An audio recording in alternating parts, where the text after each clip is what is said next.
bienvenue chez Bengale Laurentides. Je suis Véronique, la propriétaire. Alors, vous êtes un amoureux des chats, vous aimeriez beaucoup avoir un chat à la maison, mais quelqu'un dans votre entourage est allergique. Alors, vous avez peut-être entendu parler du Bengale comme étant un chat hypoallergène. Est-ce que ça existe vraiment? Alors, c'est aujourd'hui ce sur quoi je vais me pencher.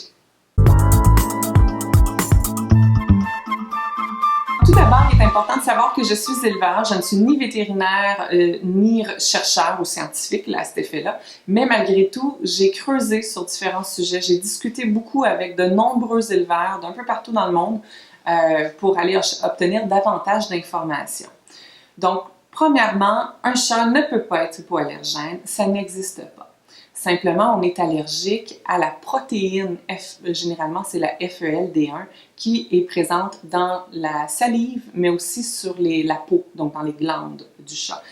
On n'est pas allergique à son poil.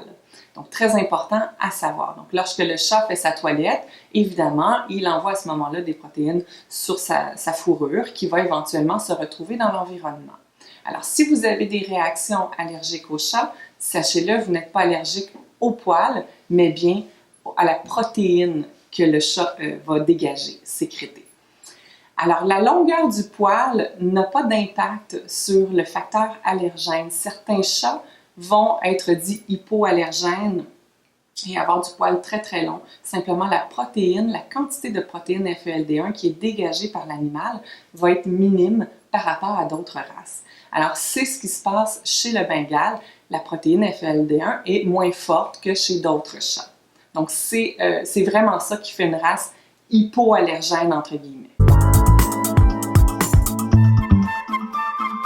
Il y a eu plusieurs études qui ont été effectuées au fil des dernières années. Personnellement, j'ai beaucoup aimé l'étude qui a été faite relativement aux mâles versus les femelles. Est-ce qu'un mâle va dégager plus de protéines FELD1 qu'une femelle? Alors, semblerait-il que oui. Certaines femelles, les femelles en général, vont être moins fortes en protéines FELD1, alors que les mâles non castrés vont en dégager davantage. Alors, c'est important à savoir. Maintenant, si vous n'êtes pas éleveur, mais que vous voulez simplement acheter un chaton de compagnie qui sera stérilisé avant son départ, que vous preniez un mâle ou une femelle, vous n'y verrez pas de différence parce que le mâle castré, au niveau de la protéine, va se rétablir puis être égal à la femelle.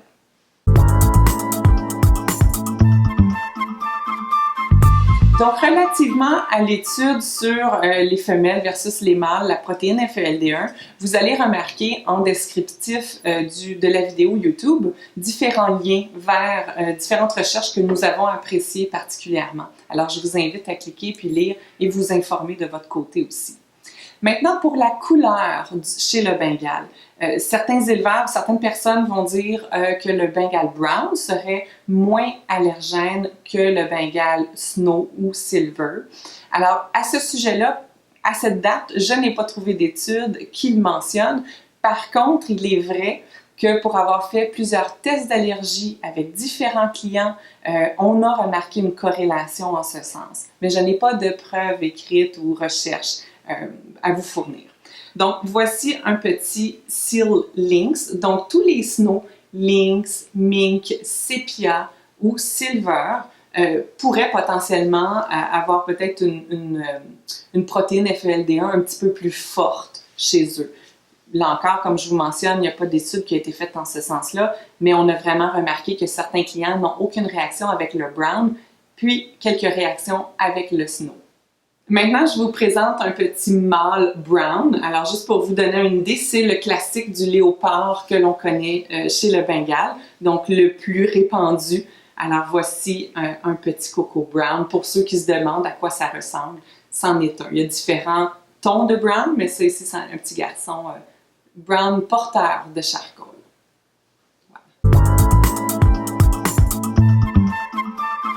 Notre fils est allergique aux chats depuis toujours, depuis son jeune âge.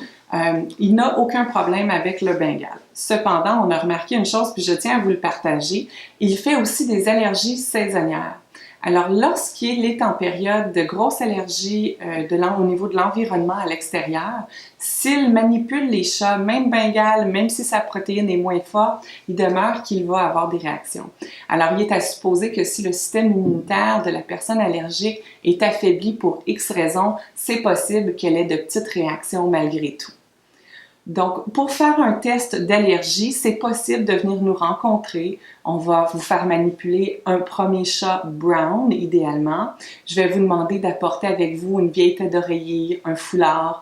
On va caresser le chat avec afin que vous puissiez la ramener à la maison.